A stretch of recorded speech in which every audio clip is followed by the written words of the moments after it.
अस्सलाम वालेकुम नाज़रीन, आप देख रहे हैं आहट न्यूज़ चैनल और मैं हूँ इरफान इम्तियाज़। नाज़रीन कराम, बॉलीवुड के मशहूर अदाकार जिनको आप बचपन से देखते आए, उनकी फ़िल्मों को बड़े शौक़ से देखते आए और एंजॉय करते रहें और उनको फॉलो करते रहें, जिनका नाम जो है वो मिथुन है और मिथुन चक्रवर्ती। उन्होंने एक रिसेंटली एक स्पीच की है और वो उस स्पीच ऐसे अल्फाज पे मबनी है जो कि यकसर मुसलमानों के ख़िलाफ़ और मुसलमानों के ख़िलाफ़ हिंदुओं को उबारा गया है स्पीच में। ये अगर कहा जाए तो गलत नहीं होगा। वीडियो की डिटेल की जानब चलने से पहले अगर आप चैनल पर नए हैं, चैनल को सब्सक्राइब करना, बेल आइकन प्रेस करना ना भूलिएगा ताकि इस तरह की इन्फॉर्मेटिव वीडियोस आप तक सबसे पहले पहुंचती रहें। नाज़रीन किराम, मिथुन ने अपनी स्पीच में कहा है कि मुसलमानों को काट डालेंगे और उन्होंने ये जहर उगला है। और उसके बाद इस स्पीच के बाद जो है जो एक सोशल मीडिया पे तूफ़ान बरपा हो गया है। और मिथुन, याद रहे कि ना सिर्फ वो एक एक्टर हैं, बल्कि इसके साथ साथ जो इंडिया की मशहूर एक सियासी पार्टी है, पॉलिटिकल पार्टी है, बीजेपी के भी रहनुमा हैं। और उन्होंने बीजेपी के एक इवेंट के मौका पर एक ऐसा फंक्शन था जिसके मौका पर उन्होंने ये स्पीच की और जिस पे उन्होंने जहर उगलाया। ये तफसीलात क्या हैं, ये डिटेल में डिस्कस करते हैं जी। मशहूर फिल्मी अदाकार हैं बॉलीवुड के, मिथुन उनका नाम है। काफ़ी लोग जो है इनसे जानते हैं, जो नहीं जानते वो आप सर्च करके देख सकते हैं कि मिथुन जो है वो बड़े अरसे से जो है वो फिल्में करते आए हैं। और उन्होंने अपने इस स्पीच में इंतहा पसंद दहशत गर्दाना एक स्पीच इख्तियार की है और इंडियन अदाकार का बतौर इंडियन अदाकार उन्होंने अपना मुकरूह चेहरा जो है वो सामने किया है, जिस पे उन्होंने तासुबाना एक गुफ्तगू की है और अपने इंडियन को या हिंदुओं को उन्होंने बिलखुसूस बड़ा ही उन्होंने प्रोटोकॉल दिया है। और ये अज़ल से होता आ रहा है, बीजेपी का एक जो है वो एजेंडा एक यही है होता है हमेशा से। आप जो वज़ीर आज़म हैं उनके नरेंद्र मोदी का आप देख लें, वो इसी बिहाफ पे इलेक्शन जीतते आ रहे हैं। वो मुसलमानों के ख़िलाफ़ और पाकिस्तान के ख़िलाफ़ स्पीच करते रहें, मुसलमानों को काट डालेंगे, फेंक देंगे, मार डालेंगे, इनको गालियाँ देना, इन पर तशद्दुद करना, मतलब इसके ख़िलाफ़ इसके अलावा उनकी कोई और बात ही नहीं होती। और हमेशा इसी चीज़ पे उन्होंने जो है वो वोट लिया है और आगे बढ़ने की कोशिश की और आगे बढ़े हैं।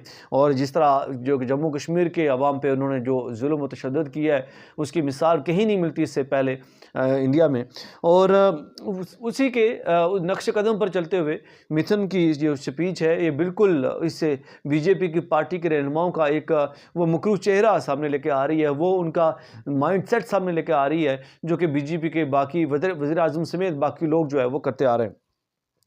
नाज़रीन कराम, उन्होंने कहा है कि मुसलमानों को काट डालेंगे और फेंक देंगे। ना सिर्फ ये बल्कि अच्छा, ये बात जो हो रही है बिलखुसूस उन्होंने स्पीच की है। बांग्लादेश के जो है वो इलेक्शन होने वाले हैं। बांग्लादेश की अब उनका जो असर रसूख है वो उस हद तक नहीं रहा जितना पहले था।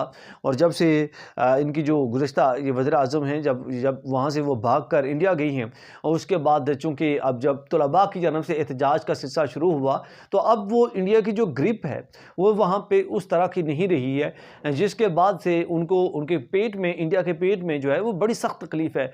और इस चीज़ को लेके वो बार बार फिर इस तरह की मुख्तलिफ हरबे इस्तेमाल करते हैं और इस तरह की तकरीरें करते हैं, तरह स्पीचेस करते हैं कि ताकि हम भी कोई ऐसा हरबा इस्तेमाल कर सकें मुसलमानों के ख़िलाफ़। याद रहे कि बांग्लादेश जो है एक मुस्लिम कंट्री है जो कि पाकिस्तान का हिस्सा था और बाद में वो अलग हुआ। और बांग्लादेश में 70% जो है वो मुसलमान हैं और 30% जो है वो हिंदू हैं। और उनके ख़िलाफ़ इन्होंने ये स्पीच की है। उन्होंने कहा है कि हम जो है मुसलमानों को काट डालेंगे और उसके बाद उनको फेंक देंगे और हम जो है हर हद तक जाएंगे, उस हद तक जाएंगे जो जहाँ तक हमें जाना पड़ा। उन्होंने इस बात को रिपीट किया वीडियो में, हम उस हद तक जाएंगे जहाँ तक हमें जाना पड़ा, जो हमें करना पड़ा हम वो हर वो चीज़ करेंगे। और फिर उसके बाद ना सिर्फ ये बल्कि वाज़ेह अल्फाज में उन्होंने कहा कि हम मुसलमानों को काट डालेंगे, फेंक देंगे, मतलब इलेक्शन जीतने के लिए हम कुछ भी करेंगे। मतलब उनकी जो इंटरप्शन है बांग्लादेश के अंदर, आप मुदाखलत देख सकते हैं कि कितनी ज़्यादा मुदाखलत है और वो कितना ज़्यादा उसके ऊपर दबाव डालने, असर रसूख करने की जो है वो कोशिश करते हैं। क्योंकि जब से साबिक़ा वज़ीर आज़म जो है वो वहाँ से भाग कर इंडिया गई हैं, उसके बाद से जो बाकी अब जो उसके अंदर जो मुंतज़मीन हैं या वज़ीर आज़म हैं या दीगर जो आला क़यादत है, उनका एक झुकाव जो है पाकिस्तान की तरफ काफ़ी ज़्यादा हो चुका हुआ है, लगाव भी है। और इसकी वजह से भी उनको बड़ी तकलीफ़ है इंडिया को, इस चीज़ को लेके भी उनका जो है ना बहुत ज़्यादा पेट में दर्द हो रहा है। और मेरी मेरी ये सबसे रिक्वेस्ट है कि अब पाकिस्तानी अवाम को भी और पाकिस्तानी हुकूमत को भी इस तरह के, अब बिलखुसूस जो इंडिया के ऐसे करैक्टर्स हैं जिनका दहशत गर्दाना चेहरा सामने आ चुका हुआ है, वो अपना नाम बनाते हैं, उसके बाद मुसलमानों के ख़िलाफ़ ऐसे राग अलापते हैं, ऐसे अल्फाज इस्तेमाल करते हैं कि मतलब बतौर उनको एक सेलिब्रिटी इस तरह के अल्फाज जो है इस्तेमाल नहीं करने चाहिए। उन्होंने एक जिसे कहते हैं मुनाफिकाना और बड़ी वो मतलब बिल्कुल दिल बर्दाश्ता होकर उन्होंने स्पीच की है, जैसे वो जैसे हार उनको नज़र आ रही होती है ना जिस बंदे को, वो इस तरह की स्पीच करता है। तो मैं तो इस चीज़ को इसी से ही रिलेट करूँगा।